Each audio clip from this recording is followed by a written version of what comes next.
As Father James mentioned last week, our Sunday readings were set decades, if not centuries ago, and were chosen because the church year is coming to an end, not because of anything going on in the headlines today.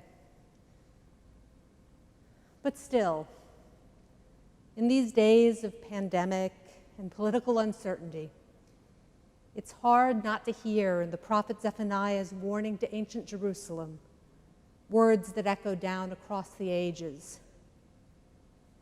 The great day of the Lord is near, near and hastening fast, a day of wrath, a day of distress and anguish, a day of ruin and devastation, a day of clouds and thick darkness, a day of trumpet blast and battle cry. The very thought of such a day makes me want to run away and hide, to find a safe place to wait until the storm has passed. I've been spending a lot of time lately just wanting to hide. Everywhere you go, nerves are wearing thin. Even people who are normally pretty level-headed are feeling the strain. Every day we have more to grieve, more to worry about. Every day there's less stability, more uncertainty. I've been thinking a lot about what the role of the church ought to be in times like these, about what it means for each of us to follow Jesus when we're fearful and divided. Most of us are looking for comfort, I suspect, for safety, for an assurance that all will be well. And our faith does promise us that. We sang these words at the beginning of today's service. O God, our help in ages past, our hope for years to come, our shelter from the stormy blast, and our eternal home. Under the shadow of thy throne, thy saints have dwelt secure. Sufficient is thine arm alone, and our defense is sure.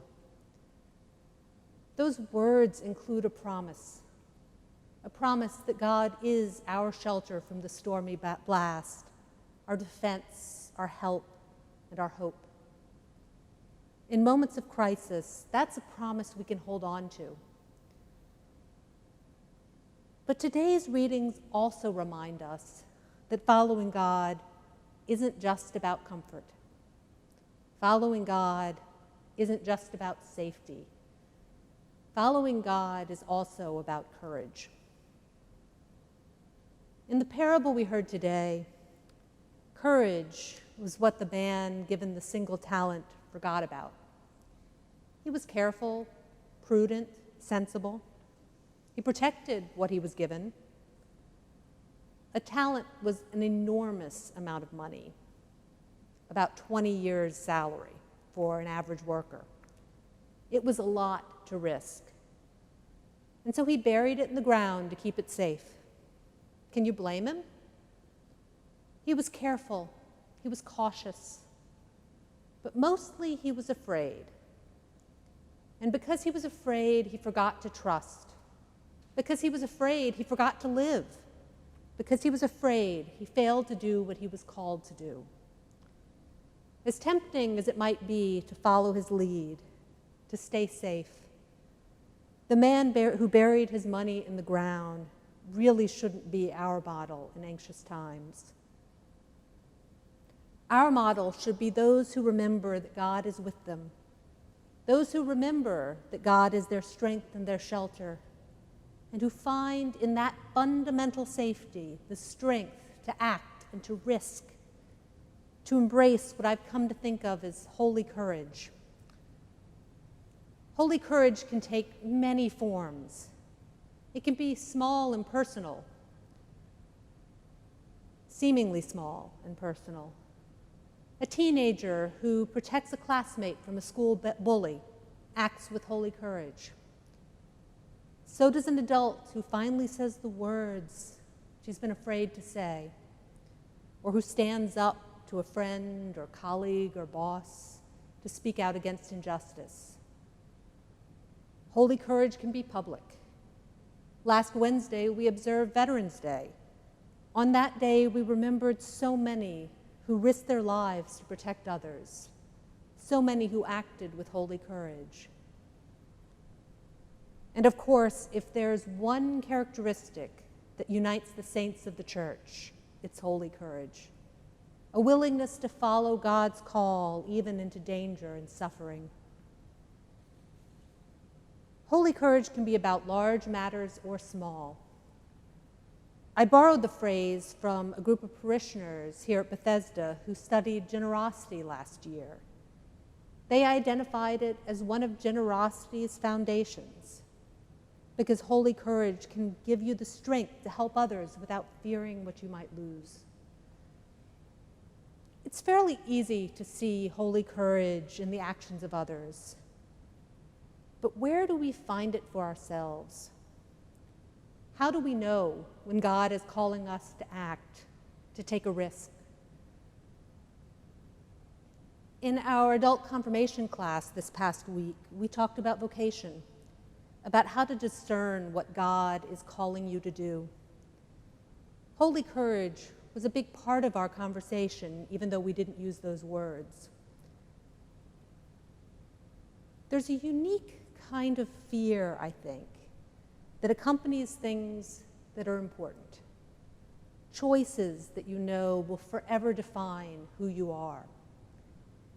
Maybe you've experienced that kind of fear. It's not the fear you feel in the face of a charging alligator or a fear of heights. It's more like the fear of applying for a job that you want just a little too much. The fear of starting a conversation with someone you suspect you might be able to love. The fear of doing what's right, knowing that it won't be popular, knowing that it might not be entirely safe. That's the kind of fear we need to lean into, the kind that's tied up with God's call, the kind of fear we can overcome if we remember that God is with us. I said a few minutes ago that many of us seem to be searching for comfort. And the comfort is there for the asking. But comfort is only the first step. Comfort comes first, but courage flows from it. Comfort and courage in the Christian life can't be separated. Nowhere are we promised that all will turn out as we wish. But we are promised that God will be with us whatever comes. We might sometimes want to hide. I know I sometimes want to hide. But we don't need to hide, and we shouldn't hide. Look for the times and places when God calls you to holy courage. Or as St. Paul more eloquently put it in today's reading, put on the breastplate of faith and love, and for a helmet, the hope of salvation.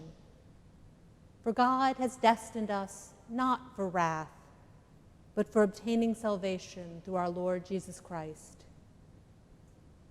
When we put on that breastplate of faith and love, when we find that holy courage, God will then indeed be our shelter from the stormy blast, our help, our hope, and our home.